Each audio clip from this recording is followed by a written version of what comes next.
திருமணமாகி புகுந்த வீட்டில் நுழையும் ஒவ்வொரு புதுமண பெண்ணுக்கும் மனம் நிறைய ஆசைகளும் கனவுகளும் இருப்பது இயல்பான விஷயம்.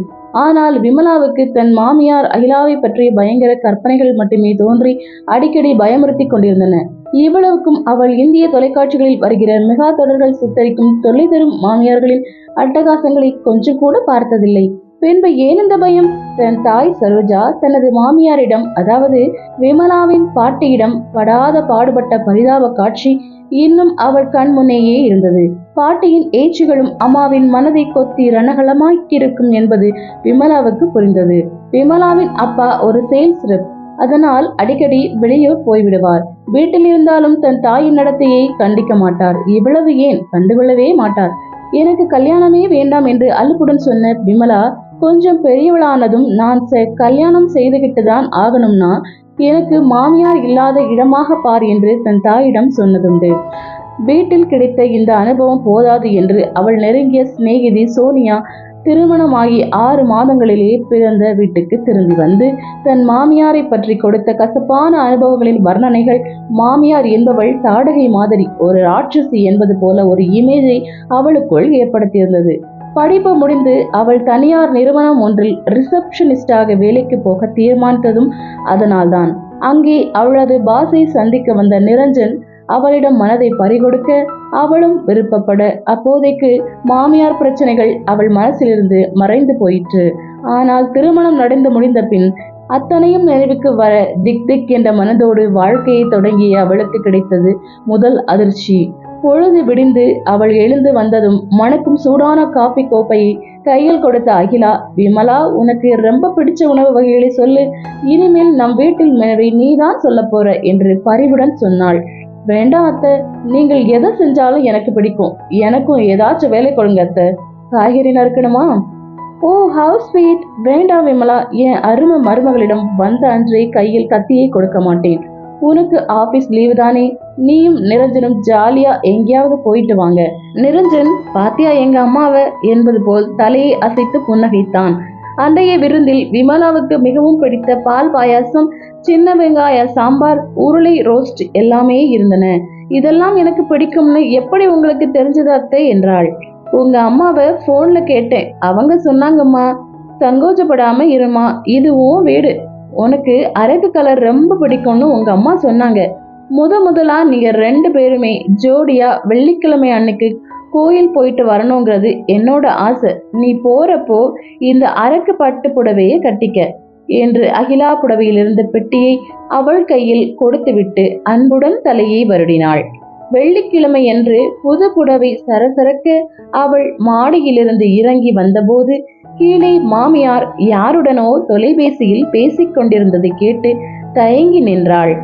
ஆமாம் நித்யா, விமலாவுக்கு அமைதியான குணம், எல்லோரையும் அரவணைச்சு போகிற தன்மை.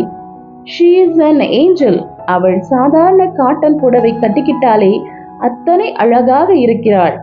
விமலாவுக்கு அவள் பேசுவதை கேட்கையில் பிரமிப்பு ஏற்பட்டது. இப்படி கூட ஒரு மாமியார் இருக்க முடியுமா? இவள் பூலோகத்தை சேர்ந்தவளா, இல்லை வேறு ஏதாவது கிரகத்திலிருந்து வந்தவளா என்று நினைத்து கொண்டு கீழே இறங்கிய போது அவளுடைய தடுமாற்றத்தில் கையில் இடுக்கி வைத்துக் கொண்டிருந்த செல்போன் கைதவறி நழுவி படியில் விழுந்து சிதறியது. விமலா பயத்துடன் தன் மாமியாரை பார்த்தாள். போச்சு, தனக்கு சோதனை நேரம் வந்துவிட்டது என்று நினைத்தாள். மாமியார் தான் செல்போனை உடைத்ததற்காக பேய்த்து உதறப் போகிறாள் என்று நினைத்து பதறினாள். ஆனால் அதற்கு மாறாக அகிலா போனை இணைப்பை துண்டித்து விட்டு ஓடி வந்தாள். விமலா பார்த்து, ஜாக்கிரதையா இறங்கி வாமா, போனுடைய உடைஞ்ச பாகம் ஏதாவது காலில் குத்திட போகுது. வேலைக்காரி அஞ்சலிக்கிட்ட சுத்தமா பெருக்கிட சொல்றேன் என்றாள். சாரி அத்தை என்றாள். எதுக்கு சாரி? எல்லாருக்குமே கை தவறுறது சகஜமான விஷயம். இதுக்கு ஏன் வருத்தப்படுற? கமான் ஷேர் அப். விமலா யோசித்தாள். இந்த இடத்தில் தன் தாய் சரோஜா இருந்திருந்தால் கூட நிச்சயம் திட்டியிருப்பாள். அப்படி என்ன அலட்சியம் என்று கண்டித்திருப்பாள். ஆனால் தன் மாமியார் அப்படி இல்லை. உண்மையிலேயே அவளுக்கு கோபம் வராதா, இல்லை அதை உள்ளடக்கி கொண்டு சாந்தமாக இருப்பது போல நடிக்கிறாளா என்று சந்தேகம் வரதான் செய்தது.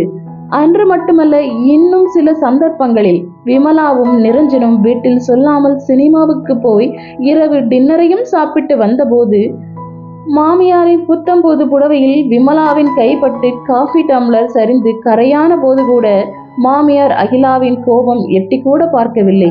விமலாவுக்கு ரொம்பவே திகைப்பாக இருந்தது. அன்று அவள் மாமனாருக்கு லேசான ஜுரம். அறையில் படுத்திருந்த அவரை பார்க்க வந்திருந்த உறவினரிடம் அகிலா சொல்லிக் கொண்டிருந்தாள். விமலா ரொம்ப எங்கீதம் தெரிஞ்ச பெண். உங்களை பார்த்த உடனே காஃபி கலந்து கொண்டு வர உள்ளே போய்விட்டாள் பாருங்கள். விடைபெறுகையில் வந்திருந்த அந்த பெண்மணி சொன்னாள், விமலா, உனக்கு தெரியுமோ தெரியாதோன்னு சொல்லுறேன், அகிலா ரொம்ப டேலண்ட், நல்லா பாடுவா. எம்ப்ராய்டர் போட்டா அத்தனை அழகா இருக்கும். குணமோ பத்திரமாற்று தங்கும். அவள் புகழை புகழ விமலாவுக்கு தன் மாமியாரை நினைத்து லேசாக பொறாமை கூட வந்தது. போதாததற்கு அவளது கணவன் நிரஞ்சன் அம்மா சொன்னால் அது சரியாக இருக்கும் என்று ஒரு முறை புகழ்ந்தது விமலாவிடம் காரணமில்லாத எரிச்சலை கிளப்பியது. அவள் மனதுக்குள் தீட்டியிருந்த மாமியாரின் ராட்சசி இமேஜ் அழிவதாக இல்லை.